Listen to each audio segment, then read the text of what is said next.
ദൈവനാമത്തിന് നന്ദിയോടെ സ്തോത്രം ചെയ്യുന്നു. ലോകത്തിന്റെ പല കോണുകളിൽ, വിവിധ സാഹചര്യങ്ങളിൽ, വ്യത്യസ്ത സമയമേഖലകളിലായിരുന്നുകൊണ്ട് ഈ സ്വർഗീയ സന്ദേശം ശ്രദ്ധിക്കുന്ന എല്ലാ ബഹുമാന്യ ശ്രോതാക്കളെയും കർത്താവായ യേശുക്രിസ്തുവിന്റെ അനുഗ്രഹീത നാമത്തിൽ വന്ദനം ചെയ്യുന്നു. ഈ പുതിയ ദിവസത്തിന്റെ പുലരിയിൽ പരിശുദ്ധാത്മാവിന്റെ ആലോചന പ്രാപിച്ചെടുക്കുവാൻ തിരുവഴുത്തിൽ നിന്നും ഒരു വാക്യം ഞാൻ പ്രിയപ്പെട്ടവരെ വായിച്ചു കേൾപ്പിക്കുന്നു. ശ്രദ്ധിക്കുക. അപ്പോസ്തല പ്രവൃത്തികൾ 9-ാം അധ്യായം 37-ാമത് വാക്യം. ആ കാലത്ത് അവൾ ദീനം പിടിച്ചു മരിച്ചു. അവരവളെ കുളിപ്പിച്ച് ഒരു മാളികമുറിയിൽ കിടത്തി. ഒരു പെർട്ടിക്കുലർ ടൈമിനെ ഓർമ്മപ്പെടുത്തിക്കൊണ്ടാണ് ഈ വാക്യം ആരംഭിക്കുന്നത്. ആ കാലത്ത് വ്യത്യസ്ത സ്ഥലങ്ങളിലും സമയങ്ങളിലും സാഹചര്യങ്ങളിലുമൊക്കെ നടക്കുന്ന കാര്യങ്ങൾ അക്കാലത്തെന്ന് പറഞ്ഞുകൊണ്ടാണ് പ്രവൃത്തികളുടെ പുസ്തകത്തിൽ ആരംഭിക്കുന്നത്. പ്രത്യേക കാലങ്ങളിൽ നടക്കുന്ന വലിയ സംഭവങ്ങൾ വിശദീകരിക്കുമ്പോൾ വളരെ ലാഘവത്തോടെ ആ കാലത്തെന്ന പദമാണ് മലയാള ബൈബിളിൽ എഴുതിയിരിക്കുന്നത്. എന്നാൽ പ്രിയപ്പെട്ടവരെ, ആധികാരികമായ ചില കമന്ററികളിൽ ആ കാലത്തെ സംഭവം വിശദീകരിക്കുമ്പോൾ മേജർ ഷിഫ്റ്റിംഗ് എന്ന പദമാണ് ഉപയോഗിക്കുന്നത്. വലിയ മാറ്റിമറിക്കൽ നടന്ന കാലം. പരിശുദ്ധാത്മാവിന്റെ പ്രവൃത്തി അഭിഷിക്തന്മാരുടെ വെളിപ്പെട്ടപ്പോൾ സാഹചര്യങ്ങൾ മാറ്റിമറിക്കപ്പെട്ടു, വ്യക്തികൾ മാറ്റിമറിക്കപ്പെട്ടു, സമുദായങ്ങൾ മാറ്റിമറിക്കപ്പെട്ടു, രാജ്യങ്ങൾ മാറ്റിമറിക്കപ്പെട്ടു. വലിയ മേജർ ഷിഫ്റ്റിംഗ് നടക്കുകയാണ്. 1-ാം നൂറ്റാണ്ടിൽ പരിശുദ്ധാത്മാവ് നടത്തിയ മേജർ ഷിഫ്റ്റിംഗ്, മാറ്റിമറിക്കൽ ഈ പ്രഭാതത്തിൽ ദൈവവചനം കേൾക്കുന്നവരുടെ ജീവിതത്തിലും സംഭവിക്കട്ടെ എന്ന് ഞാൻ ആത്മാർത്ഥമായി പ്രാർത്ഥിക്കുന്നു. മുരടിച്ചുപോയ ജീവിതങ്ങളെ, ഒതുങ്ങിപ്പോയ വ്യക്തികളെ, തകർന്നു തരിപ്പണമായ കുടുംബങ്ങളെ മേജർ ഷിഫ്റ്റിംഗിലൂടെ മാറ്റിമറിക്കുന്ന, പണിതെടുക്കുന്ന ദൈവം ജീവിക്കുന്നു. സ്തോത്രം. ഒരു തരത്തിലും മുന്നേറാനാവാതെ, യാതൊരു പുരോഗതിയുമില്ലാതെ ശത്രു കെട്ടിയിട്ടിരിക്കുന്ന വ്യക്തികളെ, കുടുംബങ്ങളെ അധപ്പതനത്തിൽ നിന്നും അനുഗ്രഹത്തിലേക്ക് മാറ്റിമറിക്കുന്ന കർത്താവിന് സ്തോത്രം ചെയ്യുന്നു. ഉപവസിക്കാത്ത മാസങ്ങളില്ല, പ്രാർത്ഥിക്കാത്ത ദിനങ്ങളില്ല, കരയാത്ത രാത്രികളില്ല. പക്ഷെ ജീവിതത്തിൽ ഒരു ഉയർച്ചയും കാണുന്നില്ല. കൂടുതൽ പരാജയത്തിലേക്ക് കൂപ്പുകുത്തുകയാണ്. ഉള്ളൊരുങ്ങി കരയുന്ന ദൈവവൈതലേ, പരിശുദ്ധാത്മാവിന്റെ ജീവിതത്തെ മാറ്റിമറിക്കാൻ പോകുന്നു. കണ്ണുനീരിന്റെ സ്ഥാനത്ത് സന്തോഷിച്ചാനന്ദിക്കാൻ ദൈവം സാഹചര്യമൊരുക്കുന്നു. ഹല്ലേലൂയ. അഭിഷിക്ത ദൈവദാസനെ, അങ്ങേ തൊട്ട് ദൈവത്തിന്റെ പരിശുദ്ധാത്മാവ് ദൂതറിയിക്കുകയാണ്. ചില ദേശങ്ങളിൽ ശിഥിലമായ കുടുംബങ്ങളെ പണിതെടുക്കാൻ, വ്യക്തികളുടെ ജീവിത സാഹചര്യങ്ങളെ മാറ്റിമറിക്കാൻ പരിശുദ്ധാത്മാവ് അധികാരത്തിന്റെ ശുശ്രൂഷ നൽകി താങ്കളെ പറഞ്ഞയക്കാൻ പോകുന്നു. 1-ാം നൂറ്റാണ്ടിലെ അഭിഷിക്തന്മാരെ കുറ്റം ചാർത്തിക്കൊണ്ട് ലോകം പറഞ്ഞൊരു പ്രയോഗമുണ്ട് കേട്ടോ. അത് 16-ാം അധ്യായത്തിന്റെ 20-ാം വാക്യത്തിൽ കാണാം. ഈ മനുഷ്യർ നമ്മുടെ പട്ടണത്തെ കലക്കി. സ്തോത്രം. ഇവിടെയാണ് മേജർ ഷിഫ്റ്റിംഗ് എന്ന പ്രയോഗം വേദപണ്ഡിതാക്കൾ ഉപയോഗിക്കുന്നത്. അഭിഷിക്തന്മാർ പട്ടണത്തെ കലക്കുകയല്ല, അവിടുത്തെ ആചാര മര്യാദകളെ മാറ്റിമറിക്കുകയായിരുന്നു. ലൂക്കോസ് എന്ന ചരിത്രകാരൻ വസ്തുതകൾ സൂക്ഷ്മമായി അപഗ്രഥിച്ചെഴുതുമ്പോൾ പട്ടണത്തെ കലക്കി എന്ന വാക്ക് മൂലഭാഷയായ ഗ്രീക്കിൽ എറ്ററാസോ എന്ന ആഴമുള്ള പദമാണ് ചേർത്തിരിക്കുന്നത്. ഈ പദം ഇംഗ്ലീഷിലേക്ക് മൊഴി മാറ്റിയാൽ ബെൽറ്റ് ബ്രേക്ക് ചെയ്യുക എന്നാണ് അർത്ഥം. ആചാരങ്ങളുടെ കെട്ടുപാടുകൾ മാറ്റിമറിച്ച് സമൂഹത്തെ കൺട്രോൾ ചെയ്യുന്ന ബെൽറ്റ് ബ്രേക്ക് ചെയ്തു. സ്തോത്രം. അഭിഷിക്തന്മാർ ആത്മനിറവിൽ ശുശ്രൂഷിച്ചപ്പോൾ നൂറ്റാണ്ടുകളായി ജനസമൂഹത്തെ നിയന്ത്രിച്ചു കൊണ്ടിരുന്ന ആചാരങ്ങളുടെ കെട്ടുപൊട്ടി നിയന്ത്രണ കേന്ദ്രം താറുമാറായി. സുവിശേഷം പ്രസംഗിച്ചപ്പോൾ ആ പട്ടണത്തിന്റെ പ്രവർത്തന രീതി, ആചാര മര്യാദകൾ മാറി മറിയുകയായിരുന്നു. അതെ, മാറ്റിമറിക്കപ്പെടുകയായിരുന്നു ചെയ്തത്. അതുകൊണ്ടാണ് ആചാരത്തിന്റെ വക്താക്കൾ പറയുന്നത്, ഈ മനുഷ്യർ നമ്മുടെ പട്ടണത്തെ കലക്കി. കുഞ്ഞെ, നിന്റെ കുടുംബം ഒരു കാരണവശാലും അനുഗ്രഹിക്കപ്പെടാതിരിക്കാൻ, മുന്നേറാതിരിക്കാൻ അദൃശ്യമായ ചില ബെൽറ്റുകൾ ചുറ്റി വരിഞ്ഞിരിക്കുന്നത് പരിശുദ്ധാത്മാവിന്റെ ശക്തിയാൽ പൊട്ടിമാറുന്നു. വചനത്തിന്റെ ശക്തി ജീവിത നിലവാരത്തെ മാറ്റിമറിക്കുന്നത് കൊണ്ട് സ്തോത്രം ചെയ്യുന്നു. പ്രവൃത്തികളുടെ പുസ്തകത്തിൽ അക്കാലത്തൊന്ന് പറഞ്ഞുകൊണ്ട് പല സംഭവങ്ങൾ വിശദീകരിക്കുന്നുണ്ട്. അവിടെയെല്ലാം പ്രതികൂലത്തിന്റെ നടുവിൽ ദൈവത്തിന്റെ ഇടപെടലുകൾ മൂലമാണ് സാഹചര്യങ്ങൾ മാറ്റിമറിക്കപ്പെടുന്നതായി കാണാൻ കഴിയുന്നത്. സ്തോത്രം. പ്രിയപ്പെട്ടവരെ, അപ്പോസ്തല പ്രവൃത്തികൾ 1-ാം അധ്യായം 15-ാം വാക്യത്തിലാണ് ഇതിന് തുടക്കം കുറിക്കുന്നത്. ആ കാലത്ത് ഏകദേശം 120 പേരുള്ള ഒരു സംഘം കൂടിയിരുന്നു. യഹൂദന്മാരെ ഭയന്ന് എന്തു ചെയ്യണമെന്നറിയാതെ ദിവസങ്ങൾ മുന്നോട്ട് നീങ്ങുകയാണ്. 1-ാം അധ്യായം കടന്ന് 2-ാം അധ്യായത്തിലേക്ക് പ്രാർത്ഥന തുടരുമ്പോൾ മാളികമുറിയിൽ ഇവർ പ്രാർത്ഥന തുടങ്ങുന്നത് 11 അപ്പോസ്തലന്മാരും ചില സ്ത്രീകളും മാത്രമായിരുന്നു. പുറത്തിറങ്ങി ഒരു പരസ്യോഗമൊന്നും ചെയ്തിട്ടില്ല കേട്ടോ. 10 ദിവസം കഴിഞ്ഞപ്പോൾ ഇതാ ആ 11 പേരുടെ സംഘം 120 പേരുള്ള വലിയ കൂട്ടമായി വളർന്നിരിക്കുന്നു. കുഞ്ഞെ, നിന്റെ പ്രാർത്ഥനയ്ക്ക് വലിയ ക്രൂസൈഡിനേക്കാൾ ശക്തിയുണ്ട്.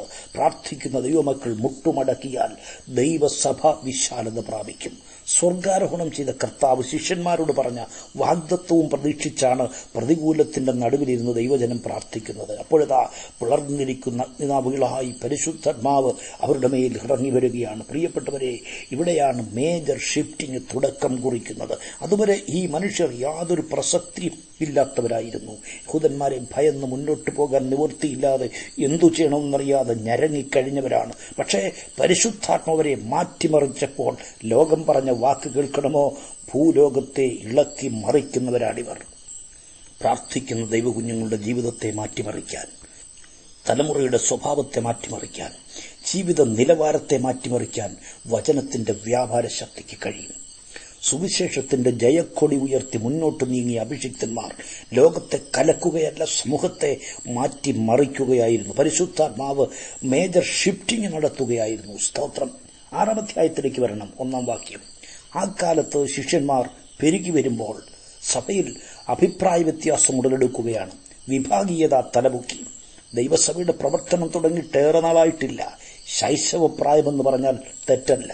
ഈ അവസരത്തിൽ വെറുപ്പും വിഭാഗീയതയും സഭയെ തകർത്തെറിയുമെന്ന് ശത്രു വിചാരിച്ച ആ കാലത്ത് മഹാദൈവത്തിന്റെ ഇടപെടലുണ്ടാകുന്നു. മേലാളന്മാരുടെ കുത്തകയിൽ ഒതുങ്ങി നിന്ന ശുശ്രൂഷ മേശമേൽ ശുശ്രൂഷിക്കുവാൻ തെരഞ്ഞെടുക്കപ്പെട്ടവരിലേക്ക് പരിശുദ്ധാത്മാവ് കൈമാറുകയാണ്. പെട്ടെന്നുള്ള മാറ്റിമറിക്കൽ നടത്തുകയാണ് മഹാദൈവം.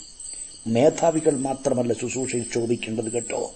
വിശ്വാസികളൊന്നും കേൾവിക്കാരായി ഒതുങ്ങിക്കൂടേണ്ടവരല്ല കുഞ്ഞെ. ശുശ്രൂഷ ഏറ്റെടുക്കാൻ തയ്യാറാണെങ്കിൽ നിന്നെ മാറ്റിമറിക്കാൻ, മുൻനിരയിലേക്ക് കൊണ്ടുവരുവാൻ പരിശുദ്ധാത്മാവ് ആഗ്രഹിക്കുന്നു. സ്തോത്രം. അക്കാലത്ത് ശിഷ്യന്മാർ പെരുകി വരുമ്പോൾ മേശമേൽ ശുശ്രൂഷിക്കാൻ എന്ന് പറഞ്ഞാൽ വിഭവ വിതരണം നിർവഹിക്കാൻ തെരഞ്ഞെടുക്കപ്പെട്ടവർ ശക്തരായ വചനത്തിന്റെ ശുശ്രൂഷകന്മാരായി മാറ്റിമറിക്കപ്പെടുന്നു. സ്തോത്രം. ജനം ഒരിക്കലും പ്രതീക്ഷിക്കാതിരുന്ന വ്യക്തികൾ സുവിശേഷത്തിന്റെ വാഹകരായി ദൈവകരങ്ങളിൽ പ്രയോജനപ്പെടുകയാണ്. സ്തേഫാനോസും ഫിലിപ്പോസുമൊക്കെ ഈ ഗണത്തിൽപ്പെട്ടവരാണ്. അടുക്കളയിൽ ഒതുങ്ങിപ്പോയവർ, പിന്നാമ്പുറങ്ങളിൽ തളയ്ക്കപ്പെട്ടവർ, മേശയ്ക്ക് മുന്നിൽ ഒതുങ്ങി നിന്നവർ, മുൻനിരക്കാരുടെ പിന്നിൽ ഓച്ചാലിച്ചു നിന്നവരെ മുൻനിരയിലേക്ക് മാറ്റിമറിക്കുന്ന ദൈവശക്തിക്കായി സ്തോത്രം ചെയ്യുന്നു. മക്കളെ, എന്നും നീ അവഗണിക്കപ്പെട്ട് ആർക്കും വേണ്ടാത്തവനായി, പ്രയോജനമില്ലാത്തവനായി തലകുനിച്ചു നിൽക്കേണ്ടി വരികയില്ല. ജനങ്ങൾ നിന്റെ വാക്ക് കേൾക്കാൻ കാതോർക്കുന്ന നാള് വരുന്നു. ഹല്ലേലൂയ. സ്തോത്രം, സ്തോത്രം, സ്തോത്രം. കുശിനിയിൽ ഒതുങ്ങിപ്പോകുമെന്ന് ലോകം വിധി എഴുതിയവരെ പരിശുദ്ധാത്മാവ് മുന്നിലേക്ക് കൊണ്ടുവന്നു. കുഞ്ഞെ, പ്രാർത്ഥിക്കുന്നതിനു വേണ്ടി നിലയാത്ത സമയത്ത് ദൈവപ്രവൃത്തി വെളിപ്പെടും. കർത്താവ് തന്റെ കുഞ്ഞുങ്ങളെ മാറ്റിമറിക്കാൻ പോകുന്നത് കൊണ്ട് ഞാൻ ദൈവത്തിന് സ്തോത്രം ചെയ്യുന്നു. നിന്നെ മുൻനിരയിൽ കൊണ്ടുവരാതിരിക്കാൻ ആരൊക്കെ പരിശ്രമിച്ചാലും പാരമ്പര്യത്തിന്റെ ബന്ധനങ്ങൾ പൊട്ടിച്ചെറിഞ്ഞ് സാഹചര്യത്തെ മാറ്റിമറിക്കുന്ന ദൈവം ജീവിക്കുന്നു. ജോലിസ്ഥലത്ത് വെച്ച് സത്യവചനത്തിന്റെ വിത്ത് നിന്റെ ഉള്ളിൽ വീണതാണ്. മനസ്സിൽ ഉത്തമ ബോധ്യമുള്ള വസ്തുതയാണത്. പക്ഷേ പുറത്തു പറയാൻ കഴിയുന്നില്ല. വെളിയുണ്ടെന്നറിയാം. അഭിഷേകത്തിന്റെ ശക്തി അനുഭവിക്കുന്നുണ്ടെങ്കിലും അടുക്കളയിൽ തളച്ചിട്ടിരിക്കുന്നു. ദൈവത്തിന്റെ ആത്മാവ് നിന്നെ തൊട്ട് പറയുകയാണ്, കുഞ്ഞെ, ഈ ബന്ധനങ്ങൾ പൊട്ടിച്ച് ദൈവം നിന്നെ പുറത്തു കൊണ്ടുവരും. മറ്റുള്ളവരുടെ മുൻപിൽ അഭിമാന വിഷയമാക്കി നിർത്തും. പരിശുദ്ധാത്മാവിന്റെ ആലോചന അംഗീകരിക്കുന്നെങ്കിൽ നീ ആയിരിക്കുന്നിടത്തിരുന്നു കൊണ്ട് പറയുക, ഞാൻ പുറത്തു വരും, ദൈവം എന്നെ പുറത്തു കൊണ്ടുവരും. സ്തോത്രം, സ്തോത്രം, സ്തോത്രം. 11-ാം അധ്യായത്തിന്റെ 27-ാം വാക്യം നോക്കൂ. അക്കാലത്ത് യെരുശലേമിൽ നിന്ന് പ്രവാചകന്മാർ അന്ത്യോക്യയിലേക്ക് വന്നു. അടുത്ത മാറ്റിമറിക്കൽ നടക്കുന്നത് അന്ത്യോക്യയിലാണ്. 11-ാം അധ്യായത്തിന്റെ തുടർച്ച 13-ാം അധ്യായത്തിലാണ് നാം കാണുന്നത്. ഒരു ബ്രാക്കറ്റിലെന്നുള്ളതാണ് 12-ാം അധ്യായത്തിൽ സഭയ്ക്ക് നേരിട്ട പ്രതികൂലങ്ങൾ രേഖപ്പെടുത്തിയിരിക്കുന്നത്. 11-ന്റെ-27 പ്രവാചകന്മാർ യെരുശലേമിൽ നിന്നും അന്ത്യോക്യയിലേക്ക് വരുന്നു. ആഗോള വ്യാപകമായി സംഭവിക്കാനിരിക്കുന്ന ക്ഷാമത്തെക്കുറിച്ച് അഗബോസ് പ്രവചിക്കുകയാണ്. എന്നാൽ ഇതിന്റെ തുടർച്ച നാം കാണുന്നത് 13-ന്റെ 1-ലാണ്. അതെ, യെരുശലേമിൽ നിന്ന് വന്ന പ്രവാചകന്മാരും അന്ത്യോക്യ സഭയിലെ ദൈവമക്കളും ദൈവദാസന്മാരും ഒരുമിച്ച് കൂടിയിരുന്ന് ഉപവസിച്ചു പ്രാർത്ഥിക്കുകയാണ്. ആ ഉപവാസവും പ്രാർത്ഥനയും അടുത്ത മാറ്റിമറിക്കലിനു കാരണമായി തീർന്നു. പ്രാദേശികമായ ചുറ്റുപാടിൽ ഒതുങ്ങിക്കൂടിയിരുന്ന അഭിഷിക്തന്മാരെ അതിരുകളെ ഭേദിച്ചയക്കുകയാണ്. യെരുശലേമിലും യഹൂദ്യയിലും ശമരിയിലും ഒതുങ്ങി നിന്നവർ മിഷണറിമാരായി രാജ്യത്തിന്റെ അതിരുകളെ ഭേദിച്ച് മുന്നോട്ട് പോകുന്ന കുഞ്ഞേ ഉപവാസം സ്ഥിതിയെ മാറ്റിമറിക്കും. പ്രിയപ്പെട്ടവരെ, മാറ്റിമറിക്കൽ നടക്കുന്നതെല്ലാം പ്രതികൂലത്തിന്റെ നടുവിലാണ് കേട്ടോ. 1-ാം അധ്യായത്തിൽ യഹൂദന്മാരെ പേടിച്ചൊളിച്ചിരുന്ന് പ്രാർത്ഥിക്കുമ്പോഴാണ് ആദ്യം പരിശുദ്ധാത്മാവ് കാര്യങ്ങൾ മാറ്റിമറിക്കുന്നത്. പ്രതിസന്ധിയുടെ മുമ്പിൽ നിന്നും ഓടി ഒളിക്കാൻ ശ്രമിക്കാതെ ദൈവസന്നിധിയിൽ നിന്ന് പ്രാർത്ഥിക്കാൻ തയ്യാറായാൽ നിന്റെ അവസ്ഥയെ മാറ്റിമറിക്കാൻ കഴിയുന്ന ദൈവം ജീവിക്കുന്നു. നീ അഭിമുഖീകരിക്കുന്ന പ്രതിസന്ധികളെ കർത്താവ് മാറ്റത്തിന്റെ വേദികളാക്കി തീർക്കും. യേശുവിന്റെ നാമത്തിൽ അങ്ങനെ സംഭവിക്കുന്നത് കൊണ്ട് സ്തോത്രം. പ്രിയ സഹോദരി, നീ ചെന്ന് കയറിയ വീട്ടിൽ നിന്റെ സ്വസ്ഥത നഷ്ടപ്പെട്ടിട്ട് കാലം പലതായിരിക്കുന്നു. പരിശുദ്ധാത്മ പറയുന്നു, കുറെ കൂടെ പിടിച്ചു നിൽക്കുക, കുറച്ചുനാൾ കൂടെ പിടിച്ചു നിൽക്കുക. പ്രതികൂലത്തെ മാറ്റിമറിച്ചു നിന്നെ അനുഗ്രഹിക്കാൻ എന്റെ ദൈവത്തിന് കഴിയും. ദൈവം അത് ആഗ്രഹിക്കുന്നു. സ്തോത്രം. കഠിനാധ്വാനം ചെയ്തിട്ടും പലപ്പോഴും ശമ്പളം പോലും കിട്ടുന്നില്ല. യാതൊരു മാർഗവുമില്ലാഞ്ഞതുകൊണ്ടാണ് ജോലിയിൽ തുടരുന്നത്. ഇട്ടെറിഞ്ഞു പോകാൻ പലവട്ടം ആഗ്രഹിച്ചതാണ്. പരിശുദ്ധാത്മാവ് കുഞ്ഞെ പറയുന്നു, അല്പം കൂടെ വെയിറ്റ് ചെയ്യുക. ഇട്ടെറിഞ്ഞിട്ട് പോകാതെ അല്പം കൂടെ വെയിറ്റ് ചെയ്യുക. കർത്താവ് കാര്യങ്ങളെ മാറ്റിമറിക്കാൻ പോകുന്നു. യേശുവിന്റെ നാമത്തിൽ അനുഗ്രഹിക്കപ്പെട്ട നിലയിൽ മുന്നോട്ട് പോയ ബിസിനസ് ഇതാ പ്രിയപ്പെട്ടവരെ തകർച്ചയിലേക്ക് ഊണിരിക്കുകയാണ്. കഴിവുള്ളവർ നോക്കി നടത്തട്ടെ. വിട്ടുകളയാം കുഞ്ഞെ. അല്പം വെയിറ്റ് ചെയ്യുക. യേശുവിന്റെ നാമത്തിൽ അല്പം നീ വെയിറ്റ് ചെയ്യുക. കർത്താവ് കാര്യങ്ങളെ മാറ്റിമറിക്കാൻ പോകുന്നു. 12-ാം അധ്യായത്തിലേക്ക് വരൂ. 1-ാം വാക്യം. അക്കാലത്ത് ഹേരോദാവ് സഭയിൽ ചിലരെ പീഡിപ്പിക്കുവാൻ കൈനീട്ടി എന്ന് പറയുമ്പോൾ അവിടുത്തെ മെഗാ ഷിഫ്റ്റിംഗ് നടക്കാൻ പോവുകയാണ്. പ്രഥമദൃഷ്ടിയ പറയത്തക്ക അത്ഭുതങ്ങൾ ഇവിടെ കാണുന്നില്ല. എന്നാൽ 12-ാം അധ്യായം ശ്രദ്ധയോടെ വായിക്കുമ്പോൾ, പ്രാർത്ഥനയോടെ പഠിക്കുമ്പോൾ പ്രതികൂലത്തിന്റെ നടുവിൽ മാറ്റിമറിക്കുന്ന ദൈവത്തിന്റെ പ്രവൃത്തി വെളിപ്പെടുന്നത് കാണാൻ കഴിയും. അപ്പോസ്തലന്മാരെ നശിപ്പിക്കാൻ ഭരണകൂടം വാളെടുത്തിരിക്കുന്നു. യാക്കോബിനെ കൊന്നുകളഞ്ഞു. പത്രോസിനെ വധിക്കാൻ പിടിച്ചു കിട്ടിയിരിക്കുകയാണ്, അടച്ചിട്ടിരിക്കുകയാണ്. ഡെത്ത് വാറണ്ടും പുറപ്പെടുവിച്ചു കഴിഞ്ഞു. കുഞ്ഞെ, ദൈവസഭ കുതിച്ചുചാട്ടം നടത്തി സ്ഥിതിഗതി മാറ്റിമറിച്ചതെല്ലാം ജനം ഉറങ്ങുമ്പോഴല്ല, ശ്രദ്ധയോടെ പ്രാർത്ഥിച്ചപ്പോഴാണ്. സ്തോത്രം. പർവ്വത സമാനമായ പ്രശ്നങ്ങളെ അഭിമുഖീകരിച്ചപ്പോൾ സഭ ശ്രദ്ധയോടെ പ്രാർത്ഥിച്ചുകൊണ്ടിരുന്നു. ഉള്ളുരുവുന്ന വിഷയങ്ങൾ ജീവിതത്തിൽ വരുമ്പോൾ കർത്താവിനെ കൂട്ടുപിടിച്ചാൽ കുഞ്ഞെ, ദൈവം പ്രതിസന്ധികളെ മാറ്റിമറിക്കും.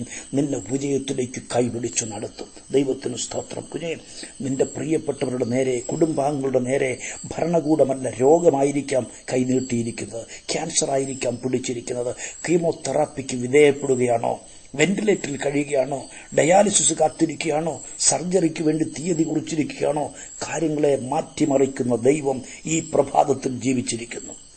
ഹേരോദാവ് ദൈവകുഞ്ഞുങ്ങളുടെ നേരെ കൈനീട്ടിയതുപോലെ മരണദൂതൻ കൈനീട്ടിയാലും വിശ്വാസത്തോടെ പ്രാർത്ഥിക്കുക. കാരാഗ്രഹത്തിൽ ഇറങ്ങി പത്രോസിനെ വിടുവിച്ച ദൈവത്തിന്റെ ദൂതൻ നിന്റെ ഭവനത്തിൽ ഇറങ്ങി വരും. ICUവിൽ ഇറങ്ങി വരും. യെസ്, ഓപ്പറേഷൻ തിയേറ്ററിൽ ഡയാലിസിസ് ചെയ്യുന്നിടത്ത്, കീമോതെറാപ്പി ചെയ്യുന്നിടത്ത് ഇറങ്ങി വരും. സർവശക്തനായ ദൈവം ഇറങ്ങി വന്നാൽ കാര്യങ്ങൾ മാറി മറിയും. വൈദ്യശാസ്ത്രത്തിന്റെ രേഖകൾ മാറി മറിയും, തിരുത്തി കുറിക്കപ്പെടും. ദൈവകുഞ്ഞുങ്ങൾക്കെതിരായി പടവാളുയർത്തിയ ഹേരോദാവിനെ ദൈവത്തിന്റെ ദൂതൻ അടിച്ചു. അവൻ കൃമിക്കിരയായി പ്രാണനെ വിട്ടെന്ന് പറഞ്ഞുകൊണ്ടാണ് ഈ അധ്യായം അവസാനിക്കുന്നത്. കുഞ്ഞെ, നിന്റെ കുടുംബത്തിന്റെ നേരെ കൈനീട്ടിയിരിക്കുന്നത് രോഗമാണോ? കടഭാരമാണോ? ആഭിചാര ശക്തികളാണോ? എന്താണെങ്കിലും 12-ാം അധ്യായം തീരുന്നതിന് മുമ്പ് ഹേരോദാവിന് നേരെ കൈനീട്ടിയ ദൈവം നിന്റെ പ്രശ്നത്തിന് നേരെ കൈനീട്ടും. തലമുറയ്ക്ക് പ്രയോജനപ്പെടാനുള്ള നന്മകൾ ആശുപത്രിയിൽ ഒഴുക്കിക്കളയാൻ, വക്കീലിന് കൊടുക്കാൻ, ബ്ലേഡുകാരന് കൊടുക്കാൻ പദ്ധതി തയ്യാറാക്കി നാശം കാണാൻ കാത്തിരിക്കുന്ന ദുഷ്ടശക്തികളുടെ നേരെ മഹാദൈവം കൈനീട്ടുമ്പോൾ കാര്യങ്ങൾ മാറി മറിയും. യെസ്, വിശ്വസിച്ച് ദൈവത്തിന് സ്തോത്രം ചെയ്യുക. ദൈവപ്രവൃത്തിന്റെ കുടുംബത്തിൽ വെളിപ്പെടാൻ വേണം. കുഞ്ഞെ, സാഹചര്യത്തെ മാറ്റിമറിക്കാൻ, കുടുംബത്തിന്റെ നിലയെ മാറ്റിമറിക്കാൻ, സാമ്പത്തിക നിലവാരത്തെ മാറ്റിമറിക്കാൻ വെളിപ്പെടുന്ന ദൈവപ്രവൃത്തി ഇന്നും നടക്കുന്നുണ്ട്. വിശ്വസിച്ചാൽ നീ അത് അനുഭവിച്ചറിയാൻ പോവുകയാണ്. ദീർഘവർഷങ്ങൾ മരുഭൂമിയിൽ കഠിനാധ്വാനം ചെയ്തു നേടിയ നന്മയാണ് നാട്ടിൽ കൊണ്ടുവന്നു സ്ഥിരമായ ഒരു വരുമാനം അത് ലഭിക്കുമെന്ന് കരുതി ചില കാര്യങ്ങൾ ക്രമീകരിക്കുമ്പോൾ മുച്ചൂട് നശിപ്പിക്കുമെന്ന് വെല്ലുവിളിക്കുന്ന ദുഷ്ടന്റെ പോരുകൾ സ്തോത്രം. രോഗങ്ങളായി ഹല്ലേലൂയ തലപൊക്കുകയാണ്. യേശുവിന്റെ നാമത്തിൽ ആമേൻ കാര്യങ്ങളെ മാറ്റിമറിക്കുന്ന ദൈവപ്രവൃത്തി ആമേൻ ഈ ദൈവപൈതന്റെ ജീവിതത്തിൽ വെളിപ്പെടട്ടെ. പോരുകളെ യേശുവിന്റെ നാമത്തിൽ ശാസിക്കുന്നു. 19-ാം അധ്യായത്തിലേക്ക് വരൂ. 23-ാമത് വാക്യം. ആ കാലത്ത് ഈ മാർഗത്തെ ചൊല്ലി വലിയ കലഹമുണ്ടായി. പ്രിയപ്പെട്ടവരെ, എവിടെയൊക്കെ മഹാദൈവം മാറ്റിമറിക്കൽ അല്ലെങ്കിൽ കുതിച്ചുചാട്ടം മേജർ ഷിഫ്റ്റിംഗ് നടത്തുന്നുണ്ടോ അതെല്ലാം പ്രതികൂലത്തിന്റെ നടുവിലായിരുന്നു. ആ കാലത്ത് ഈ മാർഗത്തെ ചൊല്ലി വലിയ കലഹമുണ്ടായി. കുഞ്ഞെ, നിന്നെ ചൊല്ലി കുടുംബത്തിൽ അസംതൃപ്തി വളരുകയാണോ? അഭിപ്രായ വ്യത്യാസങ്ങൾ അധിക്ഷേപത്തിന്റെ വക്കിലെത്തി നിൽക്കുകയാണോ? കർത്താവ് നിനക്കായി ഒരു മേജർ ഷിഫ്റ്റിംഗ് ഒരുക്കിയിരിക്കുന്നു. യെസ്, നിന്റെ മുൻപിൽ ഒരു കുതിച്ചുചാട്ടത്തിന്, ഒരു മാറ്റിമറിക്കലിന് ദൈവം വഴി തുറക്കുന്നു. ഹല്ലേലൂയ. ഈ മാർഗത്തെ ചൊല്ലി കലഹമുണ്ടായ കാലത്താണ് വിശുദ്ധ പൗലോസിന്റെ ശുശ്രൂഷ രാജ്യത്തിന്റെ അതിർത്തികളെ ഭേദിച്ച് റോമിലേക്ക് വ്യാപിക്കുമെന്ന് പരിശുദ്ധാത്മാവ് ആലോചന പറയുന്നത്. ദൈവത്തിന് സ്തോത്രം. കുഞ്ഞേ, ചില കലഹങ്ങൾ, കലക്കങ്ങൾ, പ്രശ്നങ്ങൾ, ആരോപണങ്ങൾ നിന്റെ ജീവിതത്തെ മാറ്റിമറിക്കാനുള്ളതാണെന്ന് മനസ്സിലാക്കി നല്ല ദൈവത്തിന് സ്തോത്രം ചെയ്യാൻ കഴിയണം. ദൈവത്തിന് മഹത്വം. 9-ാം അധ്യായം 31-ാം വാക്യത്തിലേക്ക് വരൂ. ആ കാലത്ത് സഭയ്ക്ക് സമാധാനമുണ്ടായി, ആത്മിക വർധനവുണ്ടായി. ആ കാലത്ത്, ഏത് കാലത്ത്? ദൈവസഭയിൽ സമാധാനം നശിപ്പിച്ചുകൊണ്ട് ശൗൽ അക്രമം അഴിച്ചുവിട്ട ആ കാലത്ത് സഭയ്ക്ക് സമാധാനമുണ്ടാകുന്നു, ആത്മീക വർധനയുണ്ടാകുന്നു, എണ്ണത്തിൽ പെരുകുന്നു. ദൈവത്തിന് സ്തോത്രം. അത്ഭുതങ്ങളും അടയാളങ്ങളും വീര്യപ്രവൃത്തികളും അഭിഷിക്തന്മാരുടെ ദിനം തോറും നടന്നുകൊണ്ടിരിക്കുന്ന ആ കാലത്ത് 9:37 നമ്മുടെ കുറിവാക്യത്തിലേക്ക് വരികയാണ്. സഭയിൽ ഒരു മരണം നടക്കുകയാണ്. ദൈവത്തിന് സ്തോത്രം. അതാണ് കുറിവാക്യം. പ്രാർത്ഥനാ വനിതയായ തബീതയുടെ പെട്ടെന്നുള്ള മരണം. ദൈവത്തിന് സ്തോത്രം. അനേകർക്ക് നന്മ ചെയ്ത് വിശുദ്ധ ജീവിതം നയിച്ച തബീത ഇതാ മരണത്തിന്റെ പിടിയിൽ അമർന്നിരിക്കുന്നു. സഭയിൽ ശത്രു അസ്വസ്ഥത വിതച്ചുകൊണ്ട് ചുറ്റിക്കറങ്ങുന്ന കാലം. ഇതാ പ്രാർത്ഥിക്കുന്ന ദൈവപൈതൽ അകാലത്തിൽ മരണത്തിന് കീഴടങ്ങുന്നു. മരിച്ച തബീത ഈ സഹോദരിയെ കുളിപ്പിച്ച് മാളികമുറിയിൽ കിടത്തിയിരിക്കുകയാണ്. ശത്രു നാശം വിതയ്ക്കുന്ന ആ കാലത്ത് മാറ്റിമറിക്കുന്ന ദൈവപ്രവൃത്തി വെളിപ്പെടുകയാണ്. യേശുവിന്റെ നാമത്തിൽ പുതിയ നിയമസഭയിലെ ആദ്യമായി പുതിയ നിയമസഭയിൽ ഒരു വ്യക്തി ഉയർത്തെഴുന്നേൽക്കുന്നു. മരിച്ചവൾ ഉയർത്തെഴുന്നേൽക്കുന്നു. പത്രോസ് ഇറങ്ങി വന്ന് അവളെ തൊട്ട് എഴുന്നേൽപ്പിക്കുകയാണ്. യേശുവിന്റെ നാമത്തിൽ കുഞ്ഞെ, നിന്റെ ജീവിതത്തിൽ പ്രതികൂലങ്ങൾ വരുമ്പോൾ, പ്രതിസന്ധികൾ വരുമ്പോൾ, രോഗങ്ങൾ വരുമ്പോൾ, ദുഃഖങ്ങൾ വരുമ്പോൾ, മരണം നിന്റെ മുഖത്ത് നോക്കി വിരല് ചൂണ്ടുമ്പോൾ പറയണം, ഒരു മാറ്റിമറിക്കൽ ചെയ്യുവാൻ, ഹല്ലേലൂയ, ഒരു മേജർ ഷിഫ്റ്റിംഗ് നടത്തുവാൻ കഴിവുള്ള ദൈവത്തെയാണ് ഞാൻ സേവിക്കുന്നത്. യേശുവിന്റെ നാമത്തിൽ തബീത ഉയർത്തെഴുന്നേൽക്കുകയാണ്. കർത്താവായ യേശു ക്രിസ്തു അനേകരെ മരിച്ചവരെ ഉയർപ്പിച്ചിട്ടുണ്ട്. എന്നാൽ പുതിയ നിയമസഭയിൽ ആദ്യമായി ഒരു സഹോദരി മരിച്ചവൾ ഉയർത്തെഴുന്നേൽക്കുകയാണ്. ഹല്ലേലൂയ. ആ കാലത്ത്, ഏത് കാലത്ത്? ശത്രു പത്തി പിരിച്ചുന്ന കാലത്ത്, പ്രതികൂലം ആളിക്കത്തിയ കാലത്ത് ഇതാ ദൈവത്തിന്റെ പ്രവൃത്തി ഒരു വലിയ മാറ്റിമറിക്കലായി ദേശത്ത് സംഭവിക്കുകയാണ്. കുഞ്ഞെ, നിന്റെ ജീവിതത്തിൽ ഞെരുക്കങ്ങൾ, കഷ്ടതകൾ, ഉത്തരം കിട്ടാത്ത ചോദ്യങ്ങൾ, വലിയ പ്രതികൂലത്തിലൂടെ കടന്നു പോകുമ്പോൾ തുറിച്ചു നോക്കുന്നവർ അമ്പരന്നു പോകുന്ന വിധത്തിൽ മഹാദൈവം നിന്റെ ജീവിതത്തെ മാറ്റിമറിക്കാൻ പോകുന്നു. ഹല്ലേലൂയ. മനസ്സു തകർന്ന് ദൈവശബ്ദം കേട്ടുകൊണ്ടിരിക്കുന്ന ജീവിതമേ, ഇനിയുള്ളത് നന്മയുടെ കാലമാണ്, അനുഗ്രഹത്തിന്റെ നാളുകളാണ്, കണ്ണുനീര് തോരുന്ന കാലമാണ്. ഒരുപക്ഷെ ഇപ്പോൾ രോഗവും ദുഃഖവും കണ്ണുനീരും ചൂഴ്ന്നു നിൽക്കുകയാണെങ്കിലും ഞാനൊരു ശപിക്കപ്പെട്ടവരാണെന്ന് നീ പലവട്ടം പറഞ്ഞിട്ടുണ്ടെങ്കിലും കുഞ്ഞേ, സ്വർഗം നിന്റെ ജീവിതത്തെ മാറ്റി മറിക്കാൻ ആഗ്രഹിക്കുന്നു. യേശുവിന്റെ നാമത്തിൽ അങ്ങനെ സംഭവിക്കട്ടെ. രോഗത്തിന്റെ ബന്ധനങ്ങൾ പൊട്ടിമാറട്ടെ. ഞെരുക്കവും ദാരിദ്ര്യവും സമൃദ്ധിക്ക് വഴിമാറാൻ കൽപ്പിക്കുന്നു. യേശുവിന്റെ നാമത്തിൽ ആമേൻ. കർത്താവ് സാഹചര്യത്തെ മാറ്റി മറിക്കുന്നത് കൊണ്ട് സ്തോത്രം. ശപിക്കപ്പെട്ടവനെന്ന് പറഞ്ഞ സ്ഥാനത്ത് ദൈവത്താൽ അനുഗ്രഹിക്കപ്പെട്ടവനെന്ന് മറ്റുള്ളവർ നിന്നെ ചൂണ്ടി പറയത്തക്ക വിധത്തിൽ ദൈവം സ്ഥിതി മാറ്റിമറിക്കാൻ പോകുന്നു. യേശുവിന്റെ നാമത്തിൽ. ആ കാലത്ത് കഷ്ടത പണം വിടർത്തിയ ആ കാലത്ത്, രോഗം വരിഞ്ഞുമുറുക്കിയ ആ കാലത്ത്, ശത്രു പടവാളെടുത്ത ആ കാലത്ത്, മരണദൂതൻ കൈനീട്ടിയ ആ കാലത്ത്, അഭിപ്രായ വ്യത്യാസങ്ങൾ വളർന്നു വന്ന ആ കാലത്ത് വീണ്ടെടുക്കപ്പെട്ട ദൈവകുഞ്ഞുങ്ങൾക്ക് വേണ്ടി സാഹചര്യങ്ങളെ, അവസ്ഥകളെ മാറ്റിമറിച്ച കർത്താവ് ഈ പ്രഭാതത്തിൽ നിനക്ക് വേണ്ടി വൻ കാര്യങ്ങൾ ചെയ്യുവാൻ ആഗ്രഹിക്കുന്നു. കേട്ട വചനം പരിശുദ്ധാത്മാവിന്റെ ആലോചനയാണെന്ന് മനസ്സിലാക്കി ദൈവപ്രവൃത്തിക്കായി ഏൽപ്പിച്ചു കൊടുക്കാം. ഹല്ലേലൂയ. പ്രാർത്ഥനയോടെ കാത്തിരിക്കാം. ഒരു പ്രാവശ്യം കൂടി കർത്താവിന്റെ ആലോചന എന്റെ പ്രിയപ്പെട്ടവർക്ക് കൈമാറാൻ അവസരം നൽകിയ നല്ല കർത്താവിന് നന്ദിയോടെ സ്തോത്രം ചെയ്യുന്നു. പ്രിയപ്പെട്ടവരറിയിച്ച പ്രാർത്ഥനാ വിഷയങ്ങളെല്ലാം ദൈവസന്നിധിയിൽ വെച്ച് പ്രാർത്ഥിക്കുകയാണ്. മറുപടി കർത്താവ് തരും. ഇനിയും പ്രാർത്ഥനാ വിഷയങ്ങൾ അറിയിക്കണം. നമ്പർ ഞാൻ ഓർപ്പിക്കുന്നു, 9072141834. മറ്റൊരു നമ്പർ കൂടിയുണ്ട്, 9072140929.